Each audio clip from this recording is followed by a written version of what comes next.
ब्रह्मचर्य की महिमा। ब्रह्मचर्य क्या है? ब्रह्मचर्य शब्द का अर्थ क्या है? ब्रह्मचर्य क्यों धारण करना चाहिए? ब्रह्मचर्य रक्षण से क्या लाभ होगा? ऐसे अनेकों प्रश्न हैं जिनके उत्तर प्रत्येक मनुष्य समझना चाहता है। ब्रह्मचर्य को सही ढंग से समझने के लिए सबसे पहले इसका शास्त्रीय सिद्धांत समझना अनिवार्य है। ब्रह्मचर्य शब्द दो शब्दों से बना है, ब्रह्म और चर्य। ब्रह्म शब्द का अर्थ है ईश्वर, वेद, ज्ञान, वीर्य और चर्य शब्द से अर्थ है चिंतन, उपार्जन, अध्ययन, रक्षण अर्थात ईश्वर का चिंतन, वेदों का अध्ययन, ज्ञान का उपार्जन और वीर्य रक्षण करना। सामान्यतः आज के समय में ब्रह्मचर्य से केवल वीर रक्षा का अर्थ ही लिया जाता है, परंतु पूर्ण ब्रह्मचर्य तो यह है कि भद्रम कर्णो वे सृग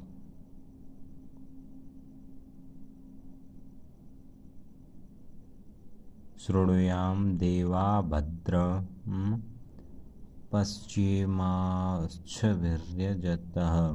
यजुर्वेद। अर्थात कानों से सदा भद्र उत्तम श्रवण करे, आँखों से सदा भद्र देखे, जीव से पवित्र पदार्थों का ही सेवन करे, नाक से दिव्य गंध ले, हाथों से सत्कर्म करे, पैरों से भगवान के मंदिरों एवं तीर्थों में जाए, मन से विषयों का चिंतन भी न करे। तात्पर्य यह है कि इंद्रिय मात्र का संयम ही पूर्ण ब्रह्मचर्य है। महर्षि व्यास ने योग दर्शन का भाष्य करते हुए कहा है,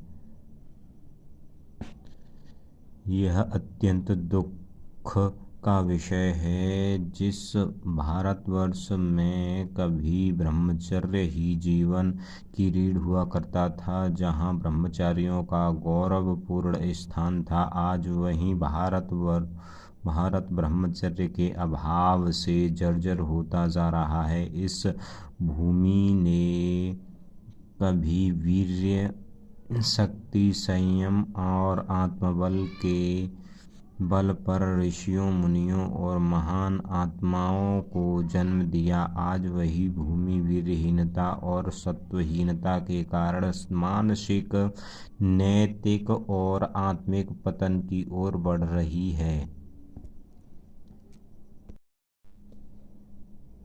आज देश के लाखों बालक बालिकाएं आधुनिकता और विकृत मनोरंजन के प्रभाव में पड़कर किशोर अवस्था में ही आत्मसंयम खो बैठते हैं। गलत आदतों,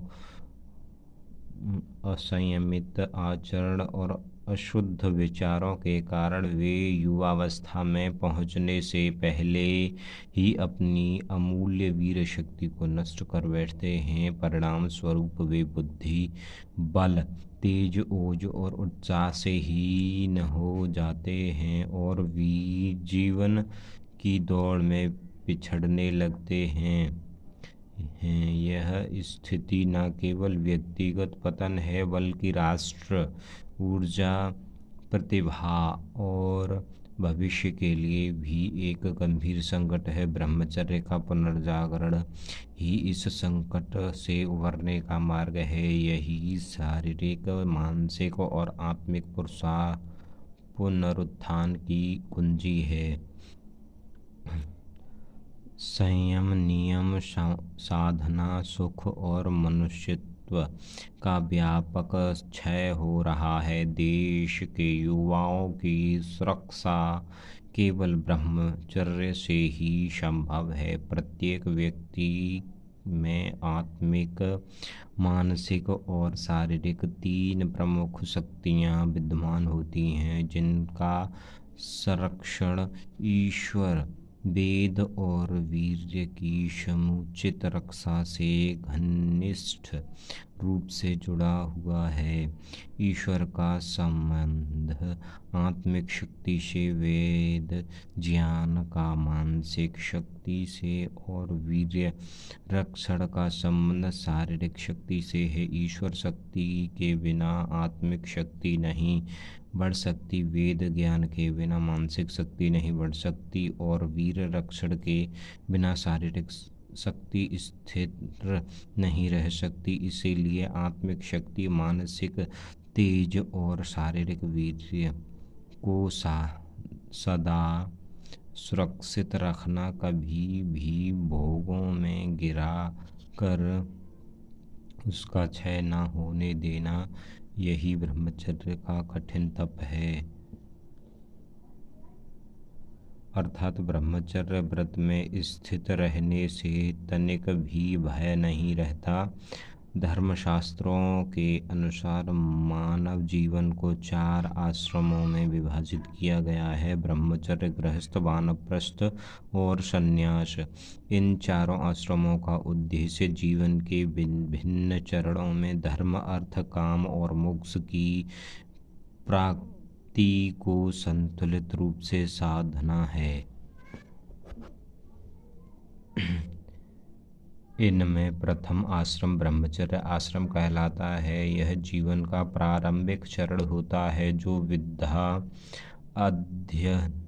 अध्यगम, आत्मानुशासन और धर्म के बीज बोने का समय होता है। इस काल में व्यक्ति गुरुकुल में रहकर गुरु से वेद शास्त्र, आचार और संयम का ज्ञान प्राप्त करता है। ब्रह्मचर्य आश्रम का मुख्य उद्देश्य जीवन के उच्चतर लक्ष्यों की प्राप्ति के लिए व्यक्ति में एक मजबूत नैतिक और बौद्धिक आधार तैयार करना।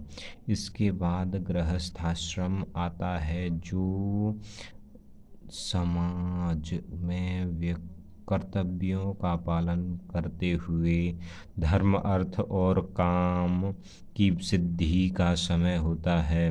फिर वानप्रस्थ आश्रम जिसमें सांसारिक जिम्मेदारियों से विमुख होकर व्यक्ति मोक्ष की ओर अग्रसर होता है। अंततः संन्यास आश्रम में पूर्ण वैराग्य के साथ केवल मोक्ष की प्राप्ति ही जीवन का ध्येय रह जाता है। ब्रह्मचर्य ही जीवन है और वीरनाश ही मृत्यु है। अर्थात ब्रह्मचर्य ही जीवन का मूल है और वीर्य का नाश ही वास्तविक मृत्यु है। ब्रह्मचर्य न केवल इस लोक और परलोक के समस्त सुखों का आधार है, अपितु यह चारों पुरुषार्थों धर्म, अर्थ, काम और मोक्ष का भी मूल है। यही ब्रह्मचर्य मुक्ति का द्वार खोलने वाला महान साधना है। वीर्य मनुष्य के शरीर को चेतना की अत्यंत बलशाली, दुर्लभ और अमूल्य संपदा है।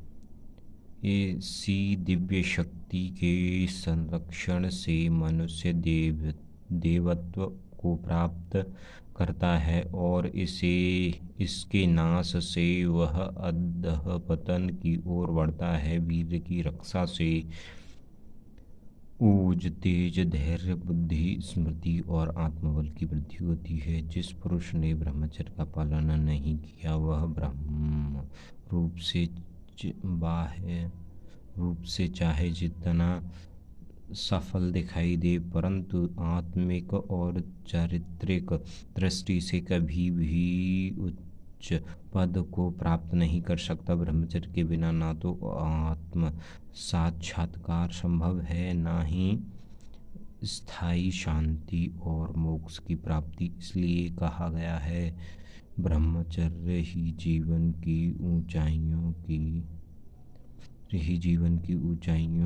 की सीढ़ी है और यही सच्चे अर्थों में आत्मिक विकास का प्रथम चरण है। अंततः निसंदेह ब्रह्मचर्य ही हमारी समस्त विद्या वैभव सौभाग्य और आत्मिक प्रकाश का मूल कारण है। यही वह शक्ति है जो हमें श्रेष्ठता, आत्मस्वातंत्र्य और पूर्ण उन्नति की ओर अग्रसर करती है।